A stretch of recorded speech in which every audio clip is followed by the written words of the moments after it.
Boa noite, pessoal. Tudo bem? Vamos fazer nossa prece.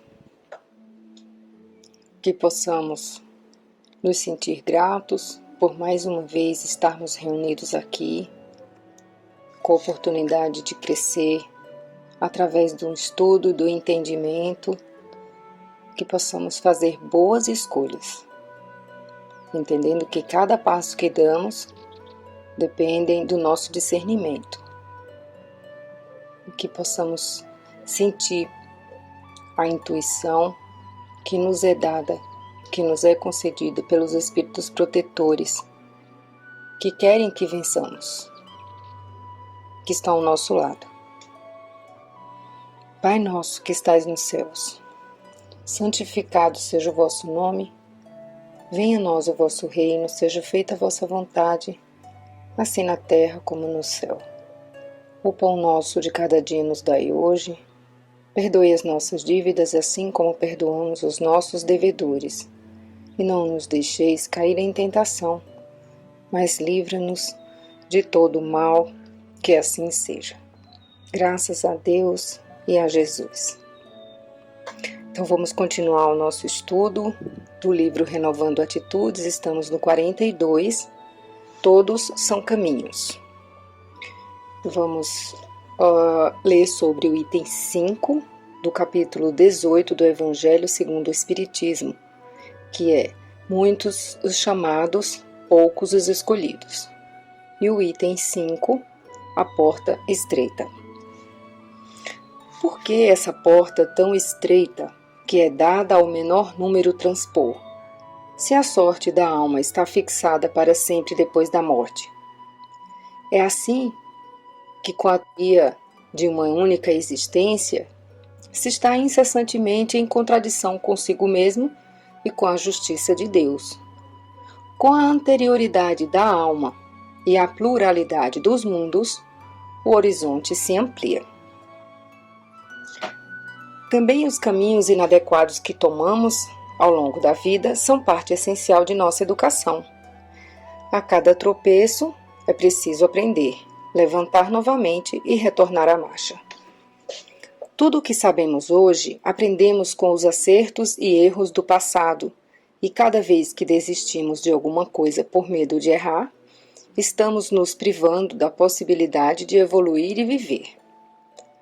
A estrada por onde transitamos hoje é nossa via de crescimento espiritual e nos levará a entender melhor a vida, no contato com as múltiplas situações que contribuirão para o nosso potencial de progresso. Devemos, no entanto, indagar de nós mesmos: será este realmente meu melhor caminho? Porventura é correta a senda por onde transito? É justa a observação e tem propósitos as nossas dúvidas. Por isso, raciocinemos juntos. Se Deus, perfeição suprema, nos criou com a probabilidade do engano, modelando-nos de tal forma que pudéssemos encontrar um dia a perfeição, é porque contava com nossos encontros e desencontros na jornada existencial.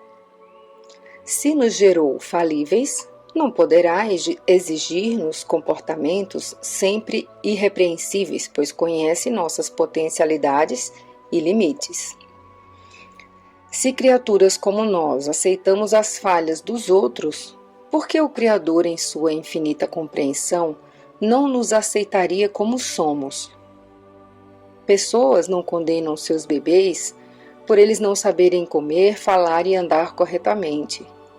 Por que espíritos ainda imaturos pagariam por atos e pensamentos que ainda não aprenderam a usar convenientemente pela sua própria falta de madureza espiritual? O que pensar da bondade divina, que permite que as almas escolham seu roteiro de acordo com o livre-arbítrio e depois cobrasse aquilo que elas ainda não adquiriram? A divindade é puro amor e sabe muito bem de nossos mananciais espirituais, mentais, psicológicos e físicos, ou seja, de nossa idade evolutiva, pois habita em nosso interior e sempre suaviza nossos caminhos. Na justa sucessão de espaço e tempo, condizente com nosso grau de visão espiritual, recebemos por meio do fluxo divino a onipresença, a onisciência e a onipotência do Criador em forma de senso de rumo certo, para trilharmos as rotas necessárias à ampliação de nossos sentimentos e conhecimentos. Diz a máxima: não se colhem figos dos espinheiros. Ora, como impor metas sem levar em conta a capacidade de escolha e de discernimento dos indivíduos? Efetivamente, nosso caminho é o melhor que podíamos escolher, porque, em verdade, optamos por ele na época segundo o nosso nível de compreensão e de adiantamento. Se, porém, achamos hoje que ele não é o mais adequado, não nos culpemos. Simplesmente mudemos de direção, selecionando novas veredas. A trilha que denominamos errada é aquela que nos possibilitou a aprendizagem e o sentido do nosso melhor, pois sem o erro, provavelmente não aprenderíamos com segurança a lição. Nós mesmos é que nos provamos. A cada passo experimentamos situações e pessoas e delas retiramos vantagens e ampliamos nosso modo de ver e sentir, a fim de crescermos naturalmente, desenvolvendo nossa consciência. Ninguém nos condena. Nós é que cremos no castigo e por isso nos autopunimos, provocando padecimento com nossos gestos mentais. Aceitemos sem condenação todas as sendas que percorremos. Todas são válidas se lhes aproveitarmos os elementos educativos, porque assim somadas nos darão sabedoria para outras caminhadas mais felizes. Mesmo aquelas trilhas que anotamos como caminhos do mal, não são excursões negativas de perdição perante a vida, mas somente equivocadas opções do nosso livre arbítrio, que não deixam de ser reeducativas e compensatórias a longo prazo. Cada um percorre a estrada certa no momento exato, de conformidade com seu estado de evolução. Tudo está certo, porque todos estamos nas mãos de Deus. Agora eu vou ler a passagem de Emmanuel do livro Pão Nosso, que vai complementar muito bem o que acabei de ler. Capítulo 20, a marcha. Importa, porém, caminhar hoje, amanhã e no dia seguinte. É uma frase de Jesus, passagem de Lucas 13:33. Importa seguir sempre em busca da edificação espiritual definitiva. Indispensável caminhar, vencendo obstáculos e sombras, transformando todas as dores e dificuldades em degraus de ascensão. Traçando o seu programa, referia-se Jesus à marcha na direção de Jerusalém, onde o esperava a derradeira glorificação pelo martírio. Podemos aplicar o ensinamento às nossas experiências incessantes no roteiro da Jerusalém de nossos testemunhos redentores. Prescindível todavia esclarecer a característica dessa jornada para a aquisição dos bens eternos. Acreditam muitos que caminhar é invadir as situações de evidência no mundo, conquistando posições de destaque transitório ou trazendo as mais vastas expressões financeiras ao círculo pessoal. Entretanto, não é isso. Nesse particular, os chamados homens de rotina talvez detenham maiores probabilidades a seu favor. A personalidade dominante em situações efêmeras tem a marcha inçada de perigos, de responsabilidades complexas, de ameaças atrozes. A sensação de altura aumenta a sensação de queda. É preciso caminhar sempre, mas a jornada compete ao espírito eterno, no terreno das conquistas interiores. Muitas vezes, certas criaturas que se presumem nos mais altos pontos da viagem para a sabedoria divina se encontram apenas paralisadas na contemplação de fogos fátuos. Que ninguém se engane nas estações de falso repouso. Importa trabalhar, conhecer-se, iluminar-se e atender ao Cristo diariamente. Para fixarmos semelhante lição em nós, temos nascido na terra partilhando-lhe as lutas, gastando-lhe os corpos, e nela tornaremos a renascer.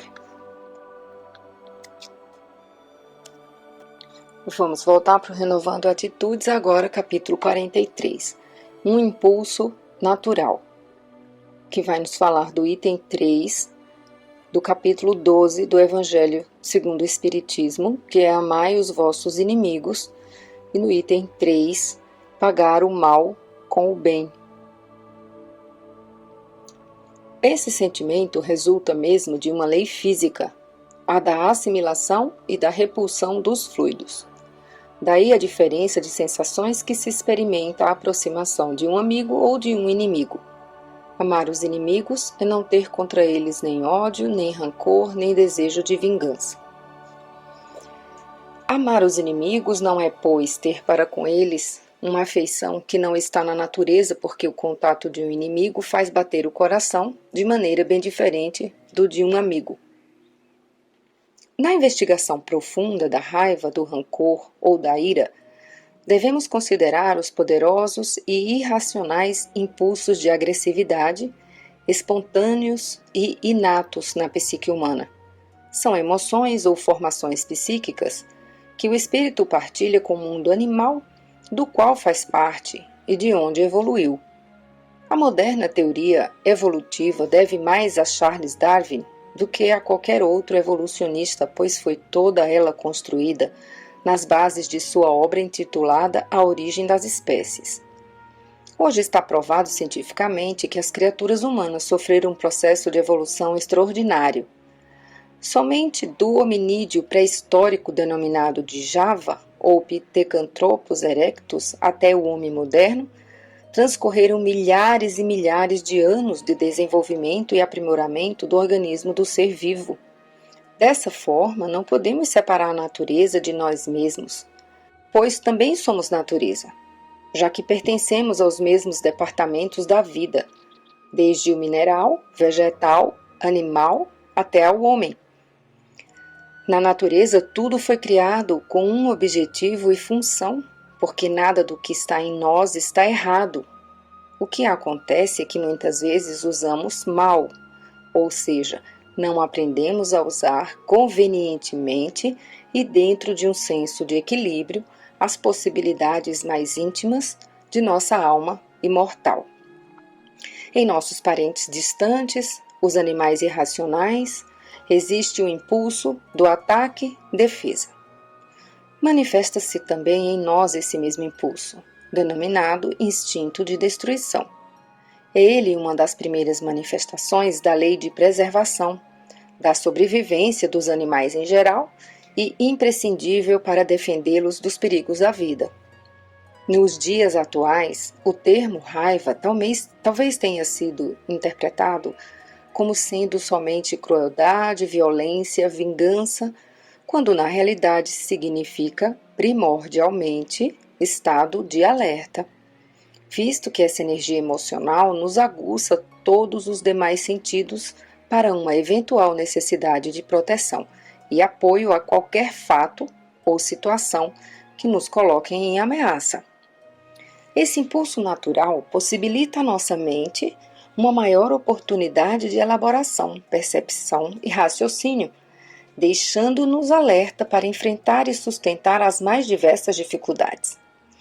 Ativa nossos desejos de realização, impulsiona ações determinantes para rompermos a timidez e constrangimentos, encoraja-nos a nos colocar no meio social e estimula-nos à defesa-fuga diante de situações de risco. Em vista disso, entendemos que exaltação, irritação, melindre, raiva, ódio, violência ou crueldade fazem parte da mesma família desse impulso, bem como coragem, persistência, determinação, audácia e valentia. Podemos sentir essas mesmas emoções em níveis diversos de intensidade e de conformidade com nosso grau de evolução, conceituando esse ímpeto com nomenclaturas diversificadas. A etimologia da palavra emoção significa movimento para fora e pode ser conceituada como sendo movimento que sobe ou emerge em face de um possível estado de prazer ou dor. Emoções de construção, assim denominadas a simpatia e o afeto, aparecem com a antecipação do prazer. Já as emoções de destruição, também conhecidas como raiva ou irritação, surgem com a antecipação da dor. Destruição e construção, isto é, raiva e prazer, são os grandes impulsos de onde derivam todos os demais. Os instintos de construção e destruição são as fontes primitivas às quais todo o processo da vida está ligado e, por certo, o seu controle e direcionamento darão um melhor ou pior curso em nossa existência e em nosso crescimento pessoal.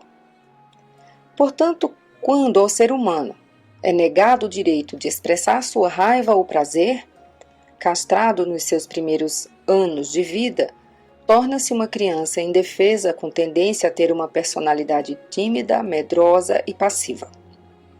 Já as tolerâncias ilimitadas dos pais nessas áreas induzirão o menor a se confundir com o uso de seus impulsos de agressividade e afeto, podendo atingir igualmente em seu estado adulto comportamentos apáticos e demonstrar uma enorme falta de iniciativa, infantilização ou superlativa dependência do lar. Grande parte dos professores, tios, pais e avós mantém uma forma de visão preconceituosa e obstinada sobre a raiva, soterrando os instintos inatos da criança, castigando-a e vendo-a como criatura má e imperfeita, a qual atribuem atitudes reprováveis. Por acreditarem que tais energias emocionais sejam completamente condenáveis e inadmissíveis, é que forçam os pequenos a ser a qualquer preço adaptados e bem comportados à maneira deles. Isso irá gerar mais adiante posturas de isolamento e distanciamento dos adultos, por lhes ter sido negado o exercício de aprender a comandar suas mais importantes e primitivas emoções. Na contenção da raiva no adulto, notamos o escoamento do instinto para outros órgãos do corpo físico, surgindo assim a somatização, com o aparecimento neles dos primeiros sinais de doença, pois para lá que a energia reprimida se transferiu e se localizou.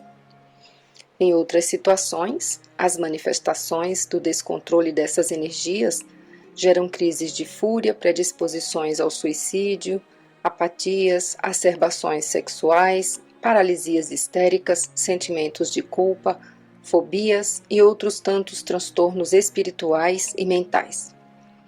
Todas as vezes que somos incomodados ou defrontados com agressores, o impulso de raiva vai surgir. Ele é automático, é nosso estado de alerta que nos vigia e que nos defende de tudo aquilo que pode nos comprometer ou destruir. Nas criaturas mais amadurecidas, contudo, os impulsos instintivos moldaram-se à sua mentalidade superior e elas passaram a controlá-los, canalizando-os de forma mais adequada e coerente.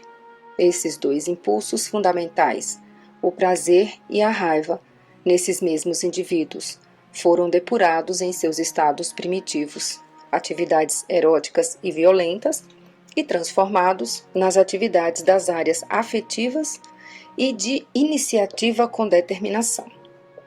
Essencialmente, porém, é preciso dizer que o ato de transformação do impulso de destruição não requer a anulação ou extinção dele em nossa intimidade, e sim o aprendizado de transmutá-lo, observando o que diz literalmente a palavra transformação, oriunda do latim.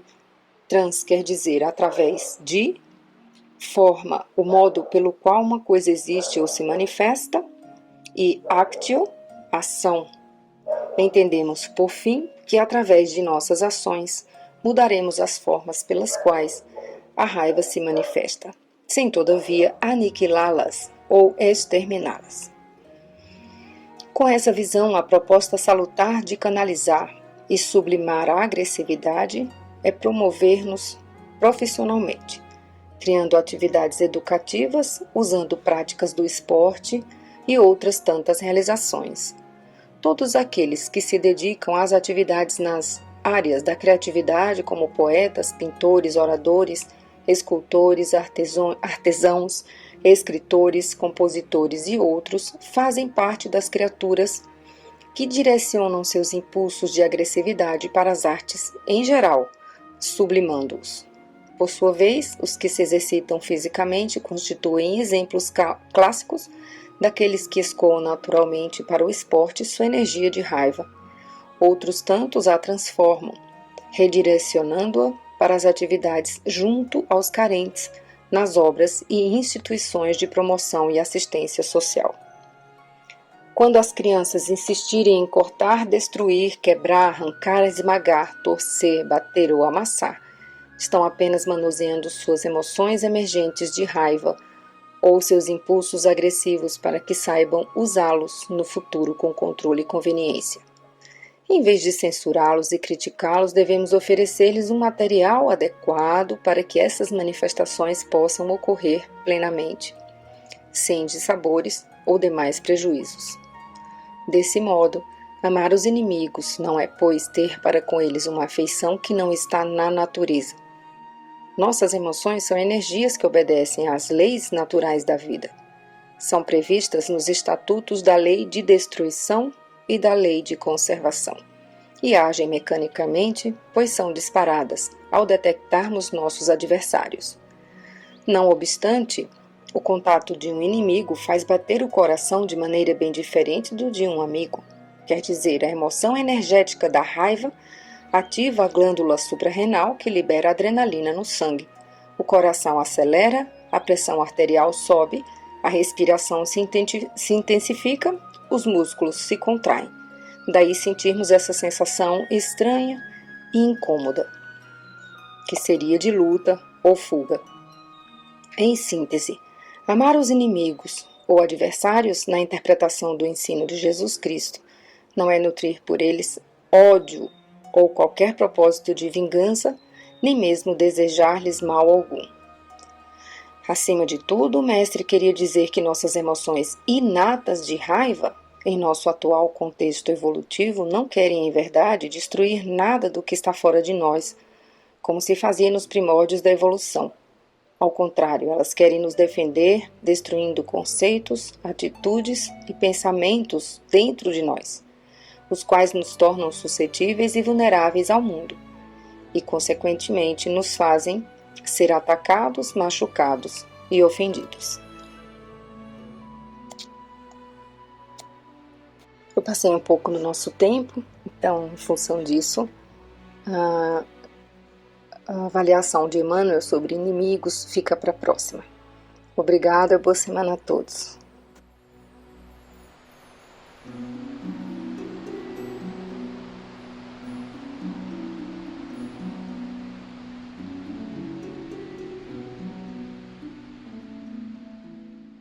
Boa noite a todos.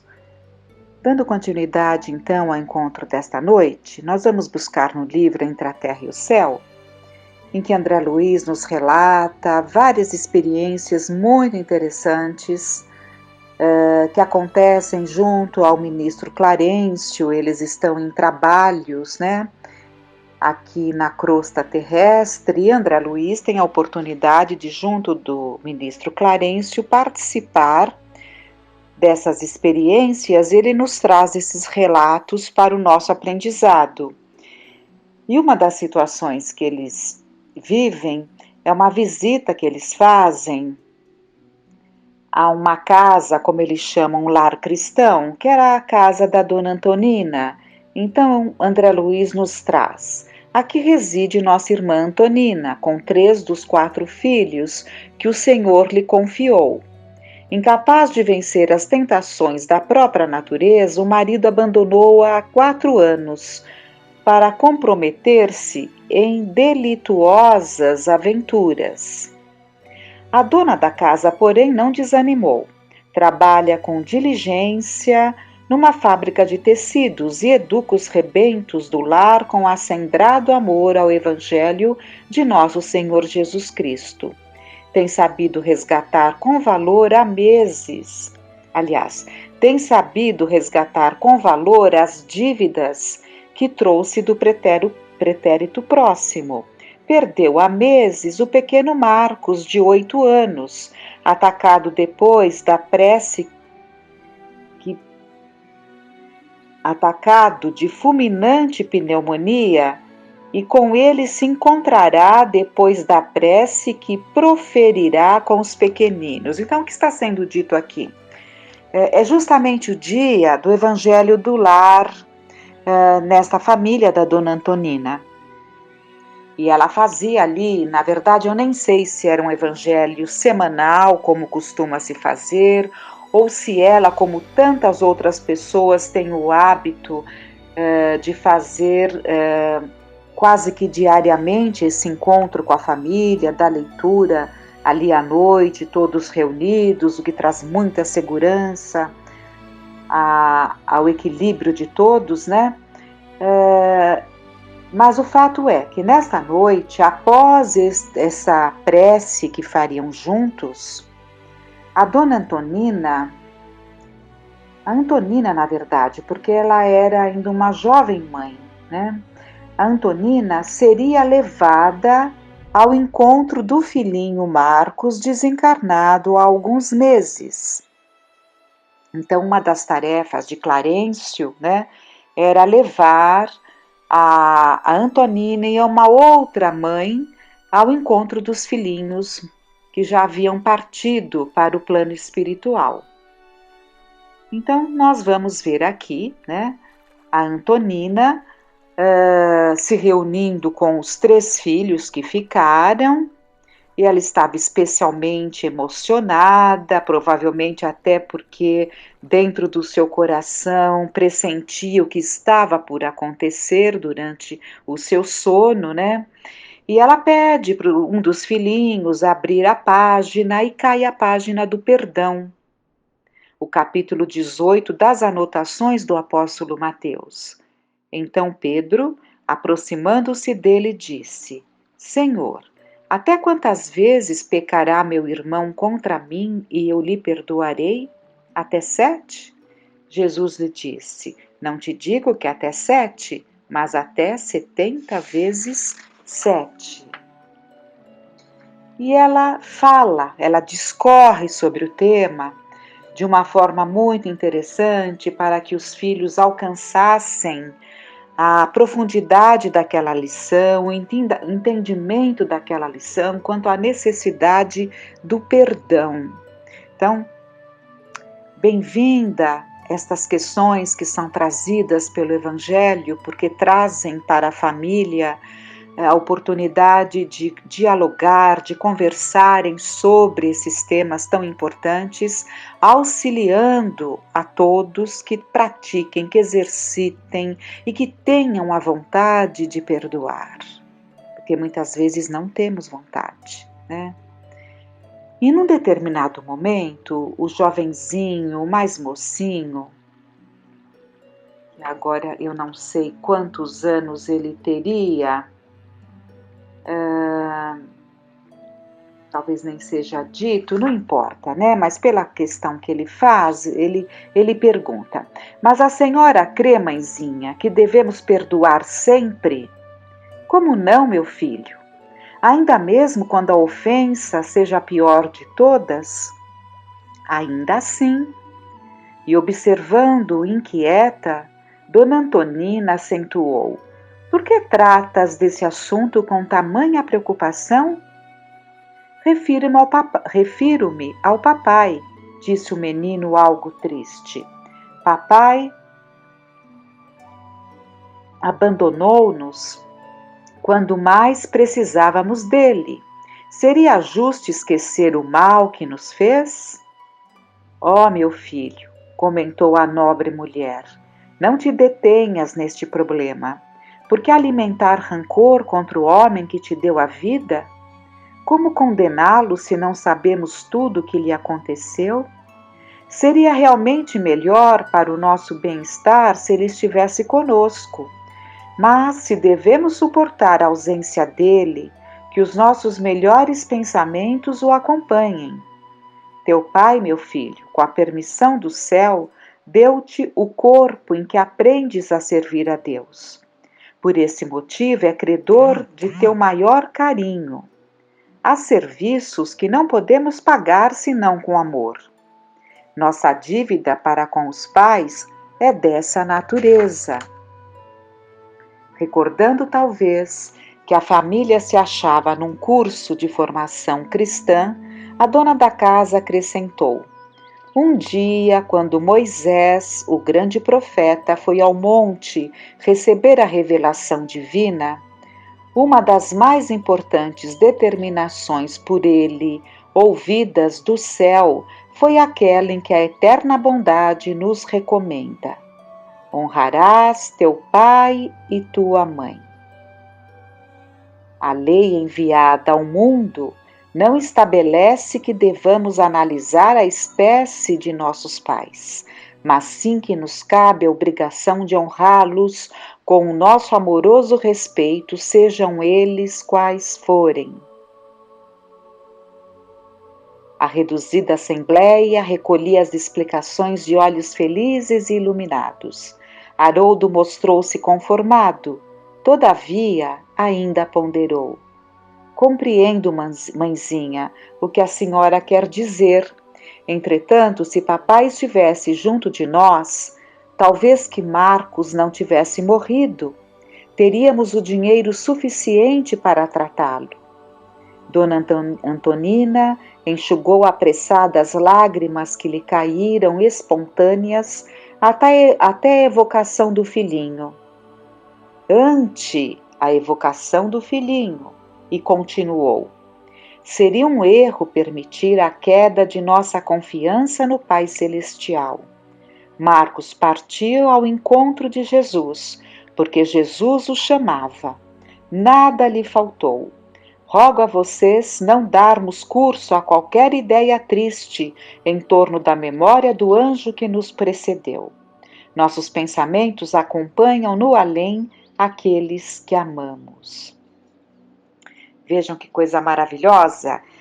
Quantas lições essa mãe nos dá na compreensão de uma situação evidentemente dolorida, dolorosa, porque percebemos claramente o afeto que ela tinha pelo ex-marido, né? No entanto, de modo algum, ela transfere para os seus filhos um amargor que ela não tem, porque ela tem a compreensão, né? Mas tem a sabedoria suficiente para que, mesmo guardando, porventura, alguma mágoa, não envenenar o coração dos pequeninos.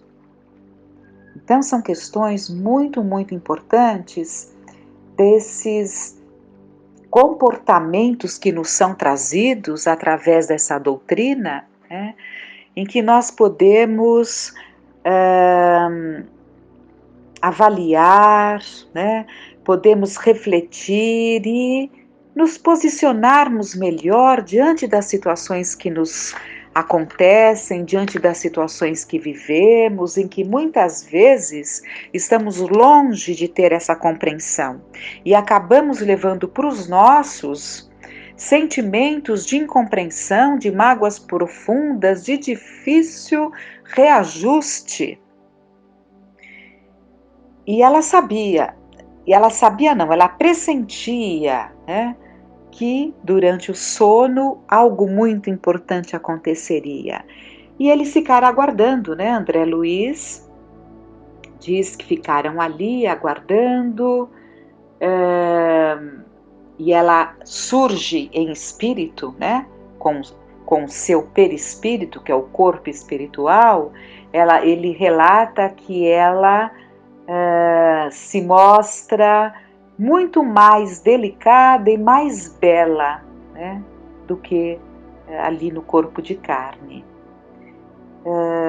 E há todo um trabalho que é feito do avô, né, que estava ali presente e que tinha participado ali do Evangelho, já ouvindo as lições do perdão, porque haverá todo um trabalho nesse sentido. Mas o que nós vamos pegar é aqui agora. Deixando a sós na sala estreita, saímos para a noite. entrelaçando as mãos e conservando nossas irmãs. No circuito fechado de nossas forças, empreendemos a formosa romagem. Então eles saem com a Antonina e com a outra mãe, né? Quem na terra poderá imaginar as deliciosas sensações da alma livre? Porque o corpo estava lá descansando na cama, né? E elas saíram livres, a outra veio encontrar, né? Clarencio vai buscar a outra ali, vem, volta para ali, para a casa da Antonina e partem juntos. Viajando com a rapidez do pensamento, avançamos à frente da sombra noturna, largando para trás o deslumbramento da aurora em colorido e cantante de lúculo. Atingindo formosa paisagem, banhada de suave luz em que um parque imponente e acolhedor se distendia, fixei o semblante de nossas companheiras que se mostravam estáticas e felizes. Dona Antonina, amparando-se em Clarencio, qual se fora uma filha apoiada nos braços paternos, inquiriu maravilhada: por que não transformar essa excursão em transferência definitiva? Pesa o corpo à maneira de insuportável cruz de carne quando conseguimos sentir a terra de longe. É verdade, concordou a outra irmã que se sustentava em nós. Por que não nos é dado permanecer olvidando os pesares e os dissabores do mundo?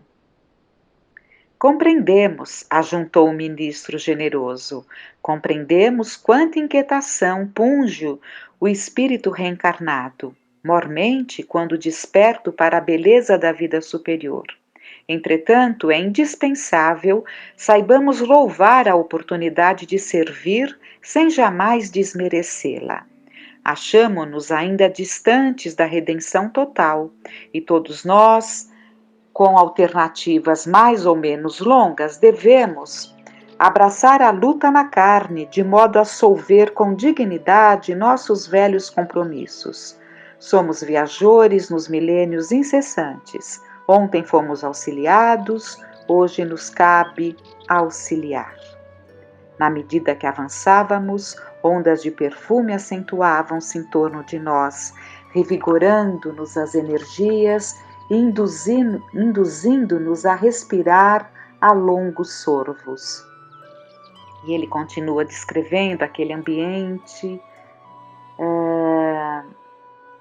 E a Antonina, como se estivesse irradiando insopitável curiosidade mesclada de alegria, voltou a exclamar: ah, se morrêssemos hoje, se a carne não nos pesasse mais. Ela insiste novamente na ideia. O ministro, contudo, imprimindo mais grave entonação à voz, mas sem perder a brandura que lhe era peculiar, considerou de imediato: se hoje abandonassem o veículo da matéria densa, quem diz que seriam felizes? Quem de nós obterá a suprema aventura sem a perfeita sublimação pessoal? E fitando Antonina com bondade misturada de compaixão, observou: agora vocês visitarão filhinhos abençoados que a morte lhes arrebatou temporariamente ao convívio terrestre.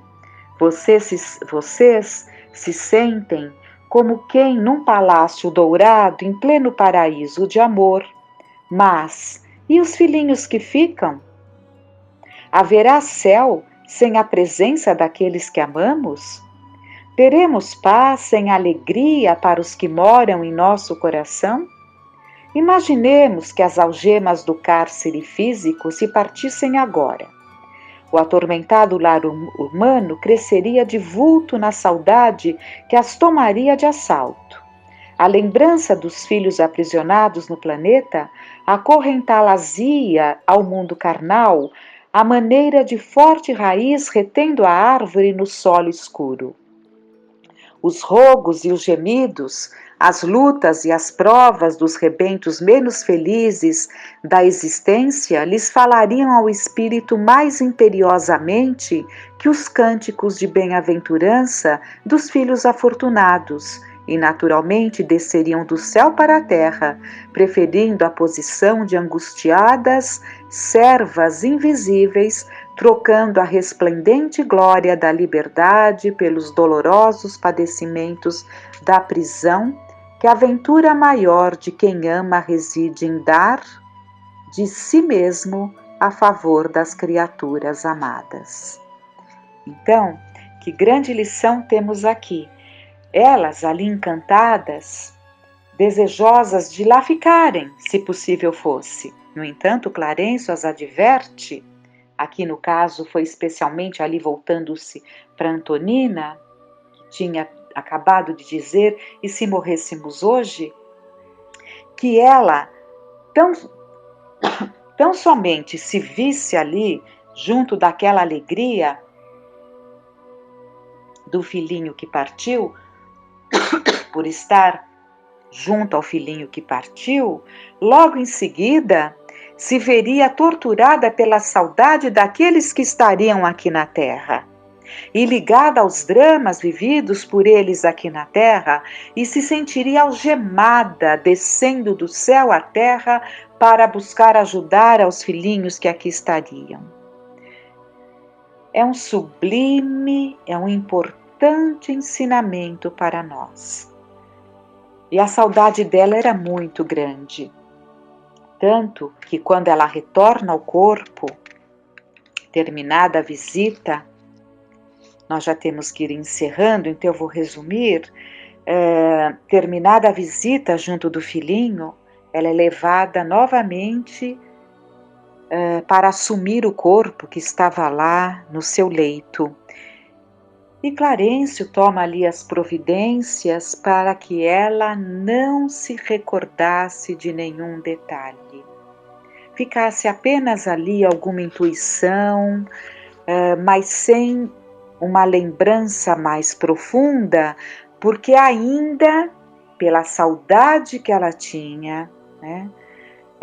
E se essas recordações desse bem-estar, dessa alegria que ela viveu fora do corpo, se ficassem muito presentes no retorno à carne, a saudade ficaria insuportável. A saudade do pequeno, se ela guardasse uma recordação mais profunda, ficaria insuportável. Então, é importante que entendamos isso. Muitos de nós podemos pensar, mas eu não sonho, né? E por que eu não sonho? Por que eu não me lembro? Se eu sei que acontecem esses encontros, é tudo para o nosso bem. É tudo para o nosso bem.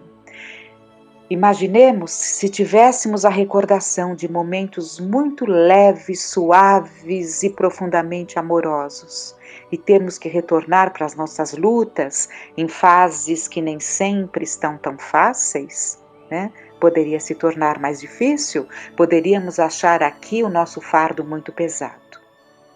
Então, compreendendo todas essas lições e sabendo que Deus, na sua bondade e sabedoria, tudo faz para que tudo possa transcorrer da melhor forma, objetivando, visando o nosso bem, o nosso progresso. Com muita gratidão no coração, graças te damos, Pai, tenhamos uma noite de paz.